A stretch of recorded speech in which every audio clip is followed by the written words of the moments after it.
bisa terkendali. Yang kelima, memastikan terpeliharanya para kesejahteraan sosial. Oleh karena itu, intinya adalah bagaimana pola hidup di sini akan berubah. Syaratnya, jadi syarat penerimaan PKH tidak semua warga mendapatkan bantuan. Artinya kita yang ada di tempat ini adalah orang-orang yang kita katakan sedikit beruntung karena mendapatkan surat undangan pertemuan awal atau sumpah dari Kementerian Sosial Republik Indonesia. Jadi nama itu hasilnya serta karena Tuhan boleh diatur. Tinggal di pendampingnya disuruh dibawa validasi, dicek apakah benar keberadaannya, apakah benar kondisinya, apakah komponen yang ada bisa memenuhi atau tidak. Yang kedua, yang berasal dari keluarga sangat miskin dan keluarga miskin. Artinya kota sugi ya, enak kan? Yang ketiga, memiliki anggota keluarga yang sesuai kategori yang ditetapkan oleh Kementerian Sosial. Kategori dengan kasarana. Jadi tidak semua adalah boleh atau keluarga itu kena kasarana. Sebentar saya akan sampaikan bagaimana syaratnya. Ya baik. Ketentuan di sini syarat salah satunya di sini PKH itu mempunyai 3 komponen. Artinya yang kata lu ini dapat garis besarnya komponen kesehatan, komponen pendidikan, dan komponen kesejahteraan sosial. Apa artinya ini? Artinya komponen kesehatan, keluarga miskin yang mendapat nama yang ada supaya di dalam keluarga itu kalau ada ibu hamilnya ataupun memang lolo, mas tampu itu kena. Kalau kesannya kebetulan mas tampu tidak kena.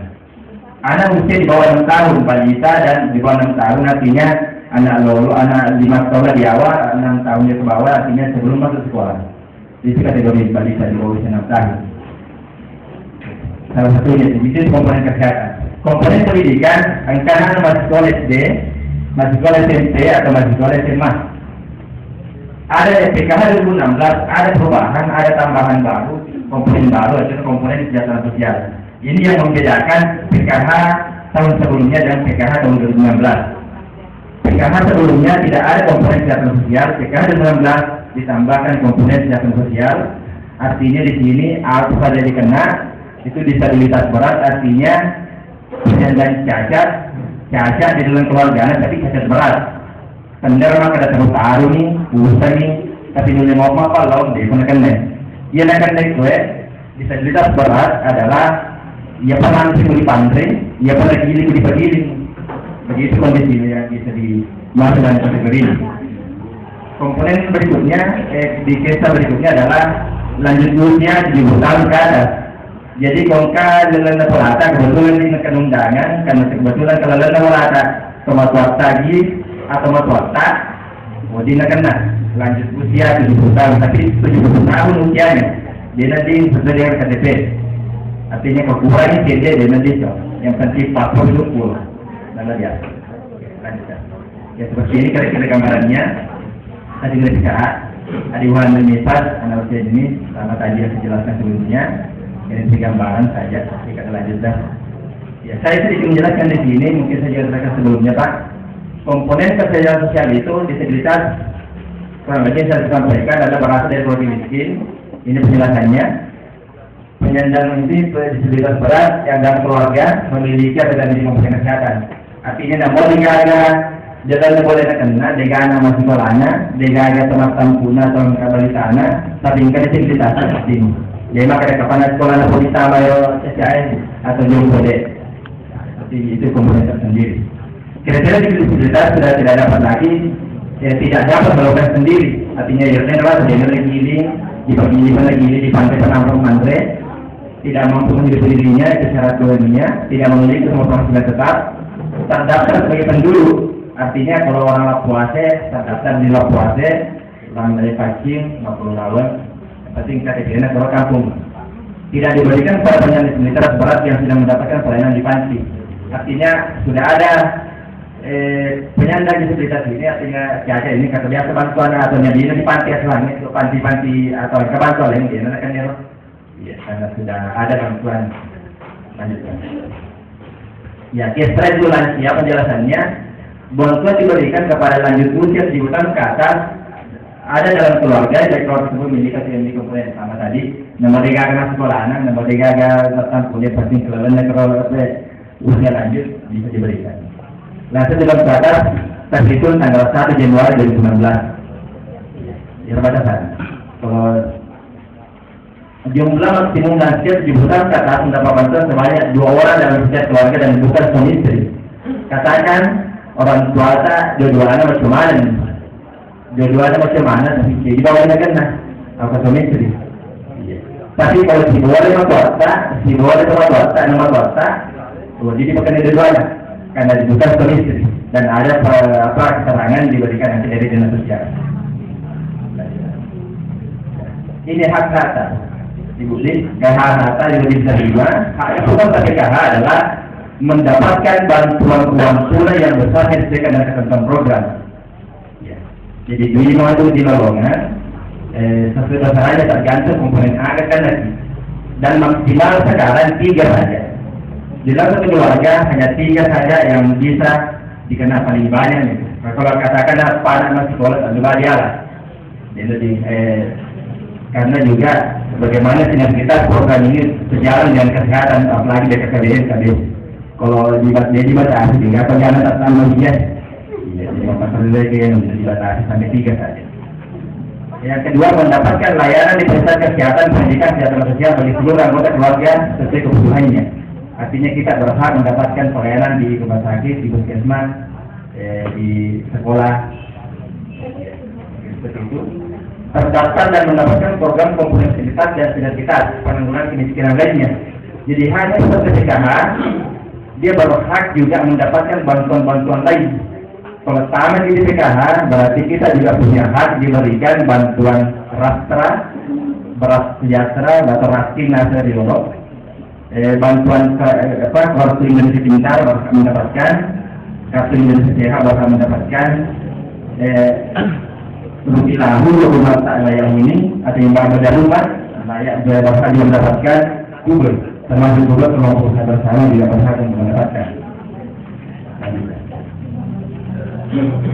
Ya ini indeks bantuannya, jadi seperti ini nanti Bu, Bapak Ibu sekalian, bantuan indeks bantuan PKH sebagaimana sudah ditetapkan oleh Kementerian Sosial nomor 23 garis miring tahun 2016, ini berlaku pada tahun 2016. Apakah tahun depan berubah atau tidak, yang jelasnya 2016 ini pedomannya. Batas mana peserta diberikan kepada maksimal 3 orang anggota keluarga sesuai kriteria kesertaan. Bantuan komponen peserta PKH diberikan dengan jumlah benar terbesar dari komponen kepesertaan. Sebentar saya jelaskan apa maksudnya yang ketiga. Ya, komponen bantuan PKH, jadi setiap keluarga PKH itu yang ada komponen kesehatannya, karena anak masih sekolah atau karena anak dalam sekolah anak tambah karena ada guna, maka berhak mendapatkan bantuan tetap 500.000 per tahun. Tapi di sini bantuan tetapnya tidak diberikan jika di dalam keluarga itu hanya penyandang cacat saja atau lansia saja yang ada di keluarganya. Itu ada pengecualian. Bantuan PKH, bantuan tetap tidak diberikan bagi jompoan kena atau cacat baru belum pula di anak sekolahnya. Jika bantuan tetap. Yang kedua, bantuan ibu hamil atau menyusui 1.200.000 per tahun. Ini di bagian 4. BK pada terima 60 atau 60. Jadi ibu hamil atau menyusui itu 1.200.000. Yang ketiga, bantuan anak usia dini atau di bawah usia 6 tahun dan habis itu sebelum masuk sekolah, sebelum masuk ke mobil, negara juga 1.200.000 juga untuk anak kecil per tahun juga. Keempat, bantuan peserta pendidikan setara SD atau unit sederajat maka 450 bantuan anak SD atau unit masih sekolah per tahun juga dibagi 4. Kelima, bantuan peserta pendidikan setara SMP atau MTS sederajat 750. Jadi kalau SMP atau MTS masih sekolah 750 lagi kena bantuan per tahun. Untuk SMA sederajat 1 juta. Jadi kalau SMA jadi juta kalau lowongan dibagi 4 dong. Berikutnya, penyandang disabilitas berat cacat ini besar. Kalau cacat tapi caranya juga ketat. Penyandang disabilitas berat 3.100.000 per tahun dibagi 4 juga. Bantuan lansia jurusan ke atas kalau teman tua 1.900.000 dibagi 4 juga. Jadi keren ini.